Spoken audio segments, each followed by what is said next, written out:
Stupid YouTube takes like a hot minute. There we go. Can you hear me? I'm loading right now. Hold up.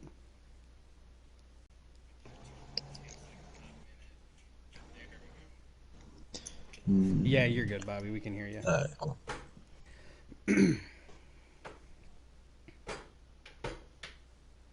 I just gotta post it. And call everybody gay. Exactly. Oh, fucking bitch. You good?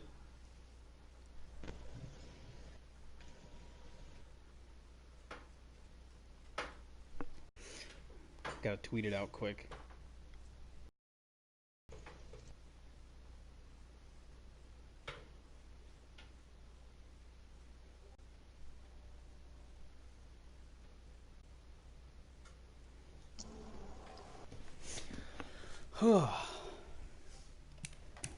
Let me get this thing pulled up on Discord, and then we'll get her rolling. That way I can get a quick pre-draft spank session. I like the sound of that. What, do you have I do not ever want to hear that phrase come out of your mouth again. Welcome into another edition of the 4th and 1 podcast featuring Bobby and my girlfriend being disappointed at all the weird shit I say to you guys. Like spanking it before the draft. What would this an idiot or homosexuality? whatever. That's Maya on the keyboard. So we got Bobby in here. Say sup. Sup. Maya, say sup. I'm so stupid. Happy I am. All right, let's get this shindig on the road. Time for that spank sesh. All right, well, we didn't even plan for this. We just decided to kind of say fuck it and do it. So where do we want to start? We want to talk about winners and losers of free agency? Oh yeah, definitely. All right, let's start with a loser. I don't think we've covered that enough. No, let's start with a loser. Hell yeah, I'm a loser. I've looked like shit, so. I'm gonna say loser is Minnesota. Minnesota, all right, let me scroll to their roster. Yeah, we're gonna say Minnesota lost because not only they put themselves in bad position, and then they lost a bunch of guys as a result. They had to release Everson Griffin. They had to get rid of Linval Joseph. The best people they signed weren't impact players.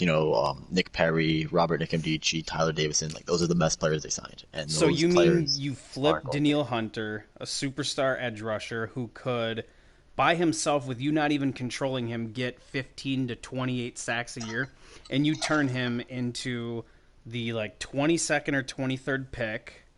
You downgrade, you lose 2 corners because you don't re-sign Marcus Peters.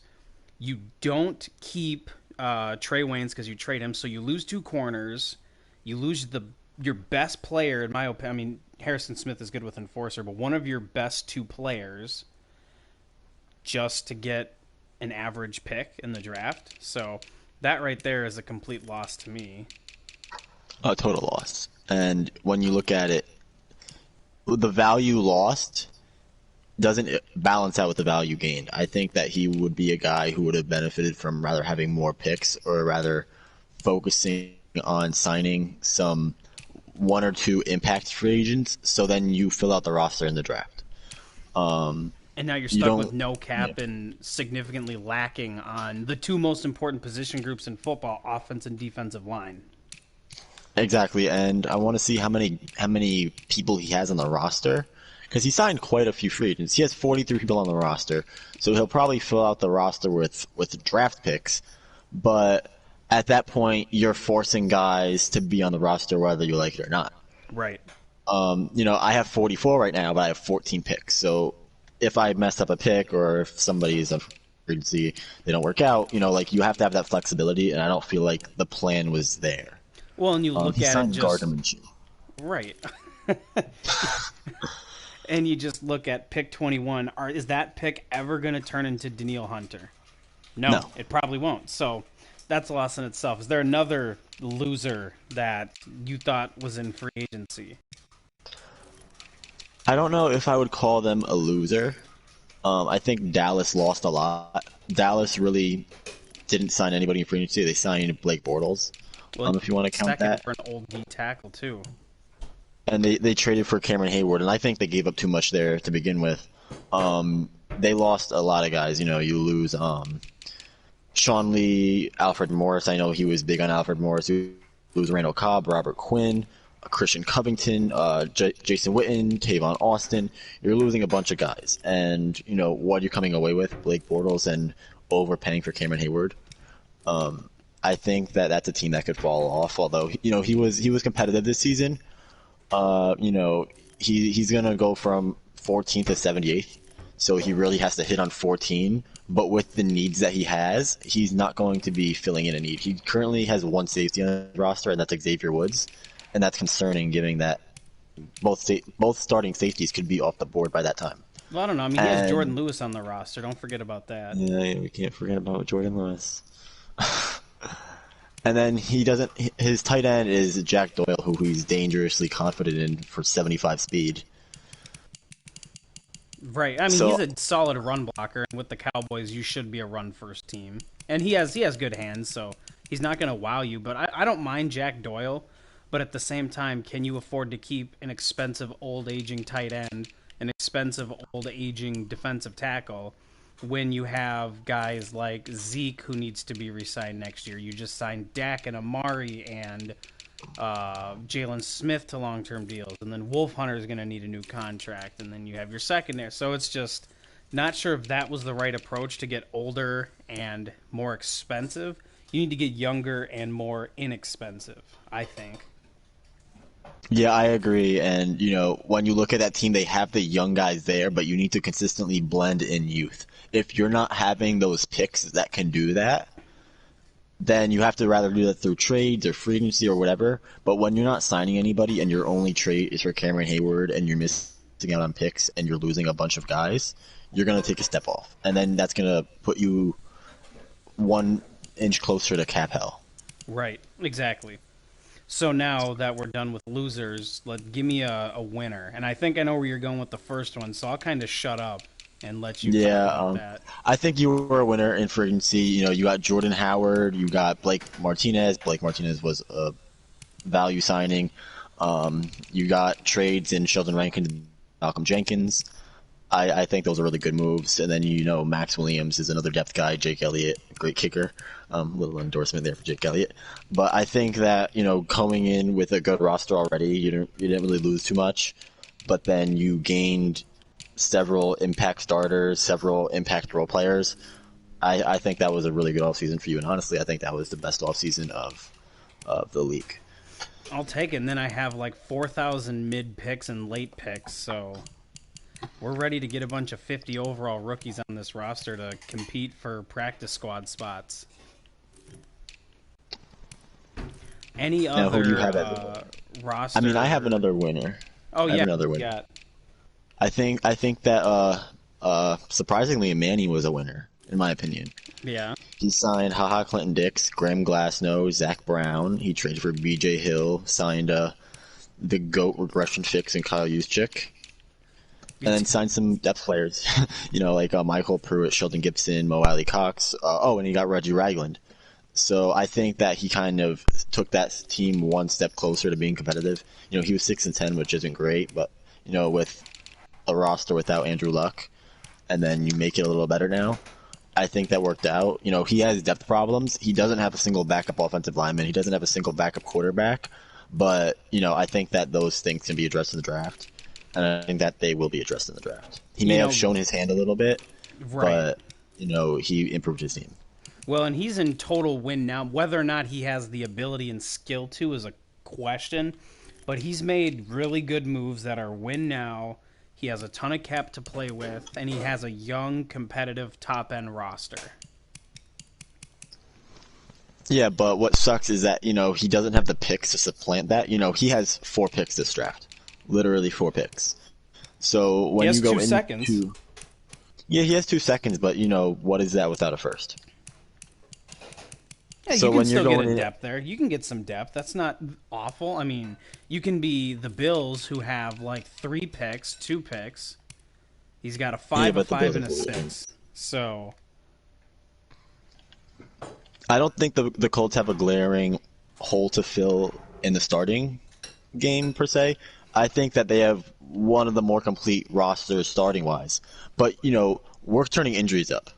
One guy goes down, two guys goes down, you're down to who knows, whoever's left on free agency pretty much. So I think that he had a good surface free agency, but it has to stay that way. If one thing goes awry, he needs to prepare for that. We have a breaking trade proposal that was just sent in that is going to be declined. Ooh.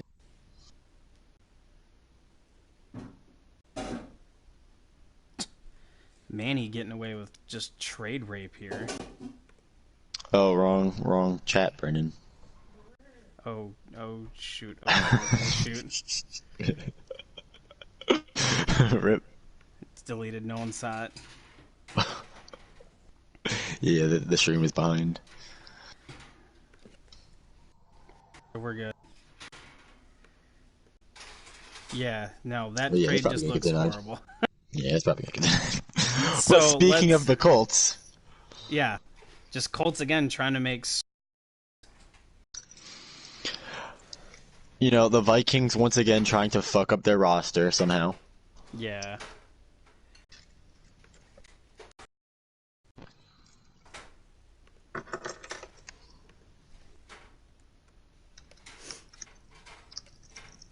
Okay, so then let's touch on the draft. I don't really... Obviously, I'm not going to go in.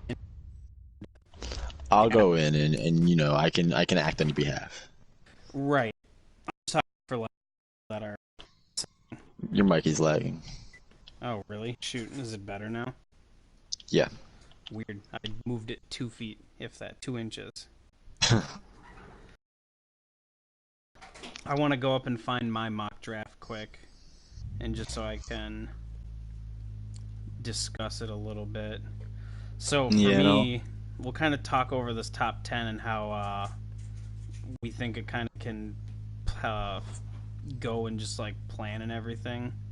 I just gotta find it wherever it is. Where did I post it? Yeah, you didn't make a document. I know, that's what's annoying. I'll find it for you. I'm just trying to scroll to it, but I scrolled way too far.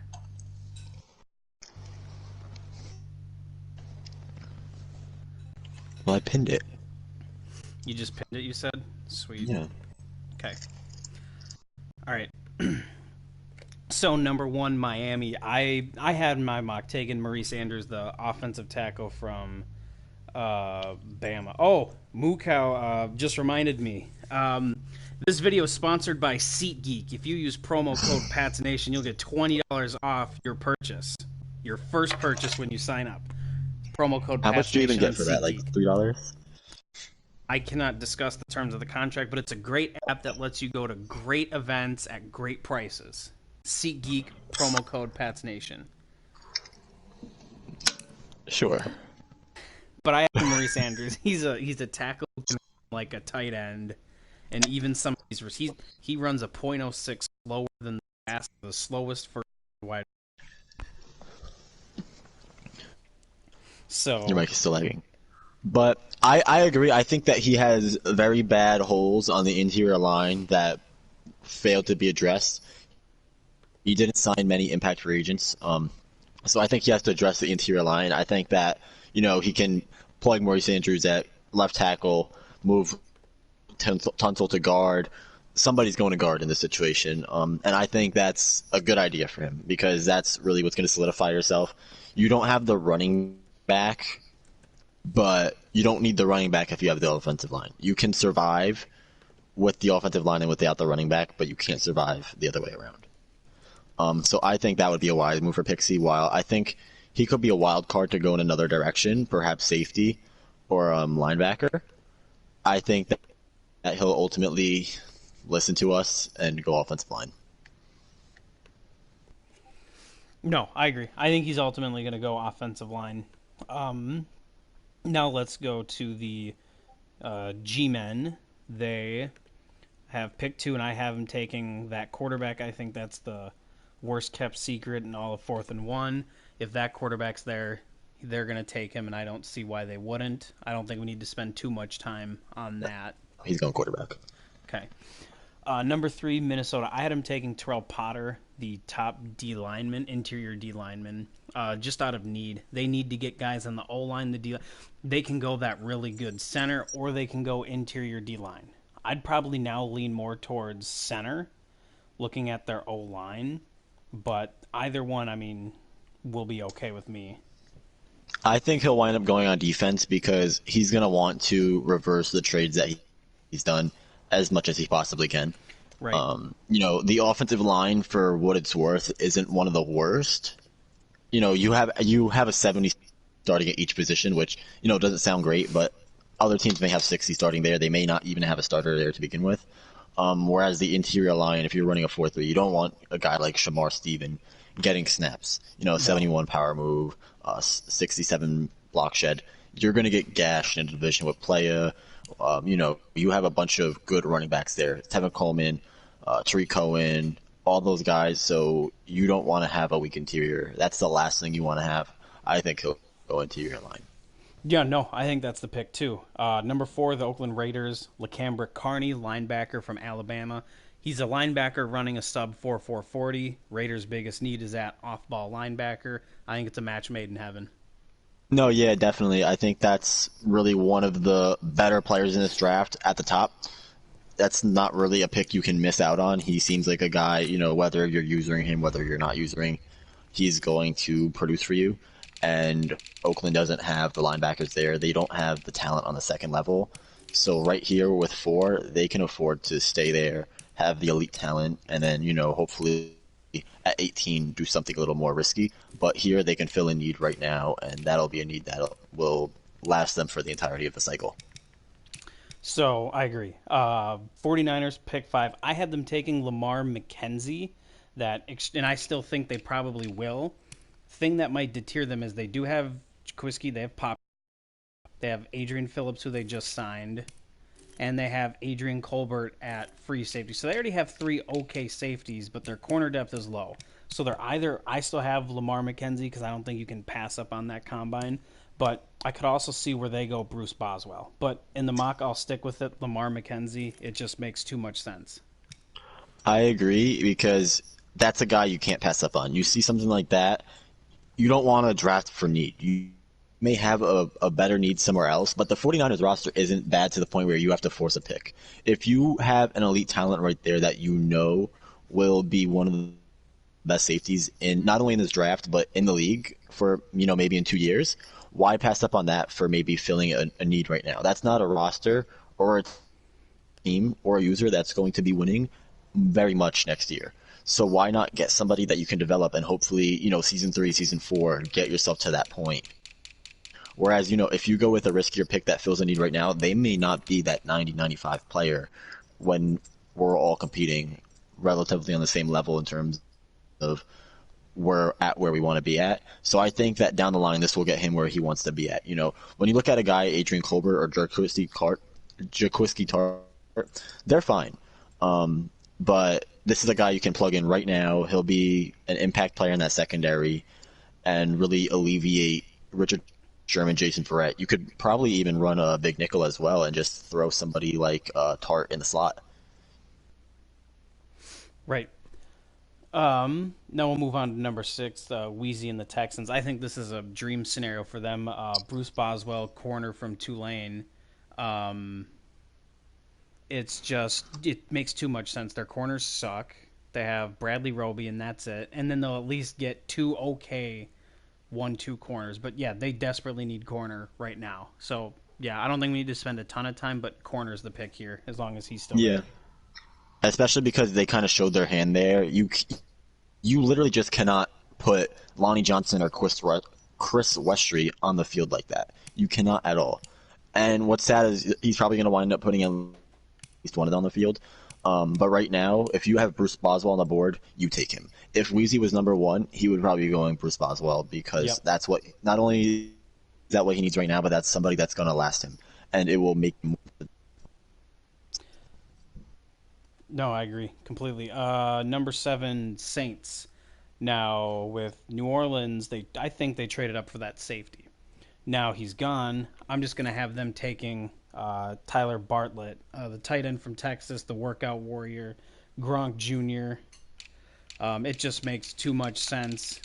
He was already someone I think that was on their radar, and now that their top two guys are probably gone, they might as well just swing and get that elite stud tight end.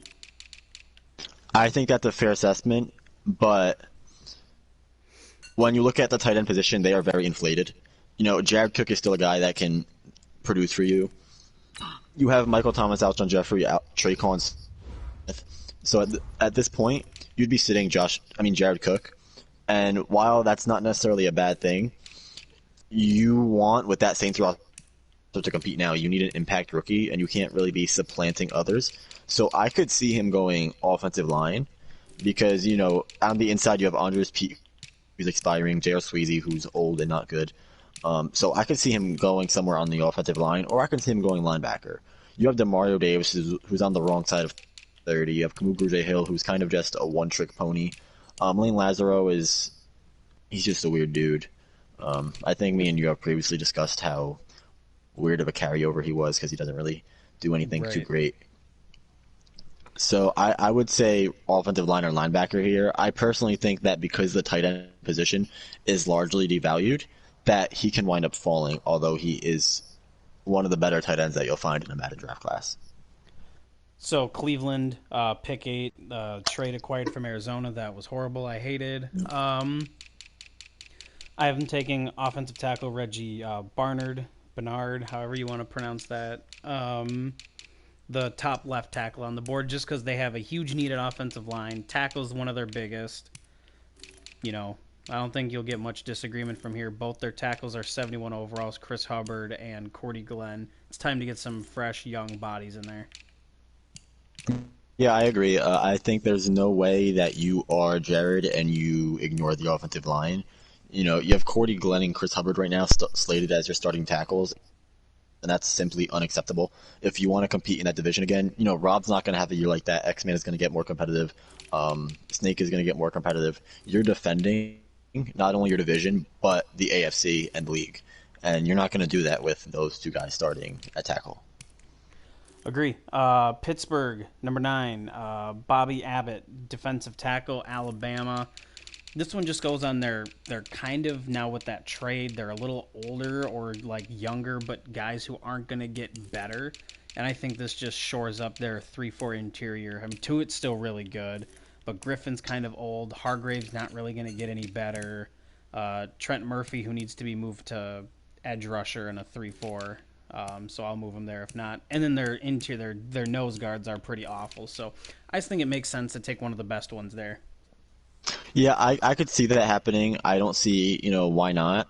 Because, they obviously have that immediate need. But, to play devil's advocate a little bit, this class is relatively deep with the interior offensive linemen. You can probably find a guy in the second round and the third round who can be somebody who you can develop. Whereas if you're running a 3-4, you don't necessarily want to put Vince Williams on the field. At least not right now, 74 overall, 30 years old. That's not a guy that you want to be having snaps. But if you can get a guy like Pierre Pratt next to him, next to Devin Bush, that is a formidable middle of the field. That's a middle of the field that people are not going to be throwing against.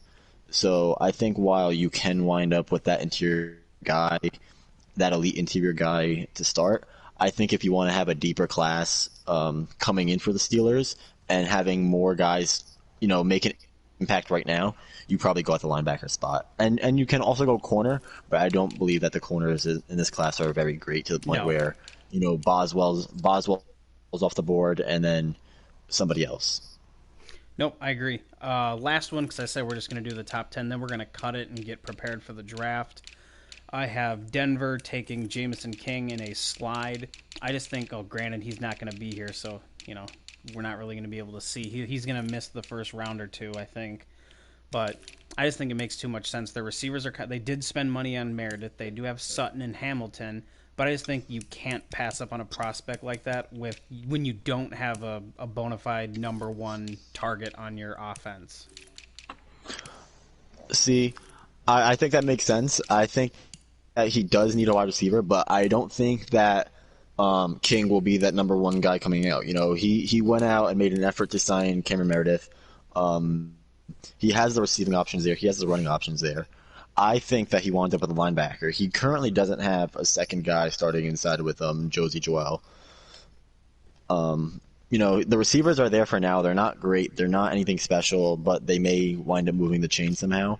So I think that he could wind up with perhaps a field stretcher down the line, you know, round two, round three. But I think that he needs to go with a starting linebacker here. Otherwise, he may not have one for the season. No, and I can see that going for sure. That was I switched it up. This is the first time I had him going here, just because I just don't know if I can see a receiver like that falling out of the top 10. People love speed cheese receivers. Yeah, I agree, and that's going to be one of the more interesting things to follow for me. I think he can really slip into the teams. You know, he could wind up Dallas, Jacksonville, you know, Washington. Those are some teams that could perhaps use some help out wide receiver. So you know, you never really know, but somebody has to fall. Right. All right, guys. Well, thanks for tuning in to a little draft preview. I'm gonna go get that spank session real quick, eat some din din, and then see you in the voice chat. Peace.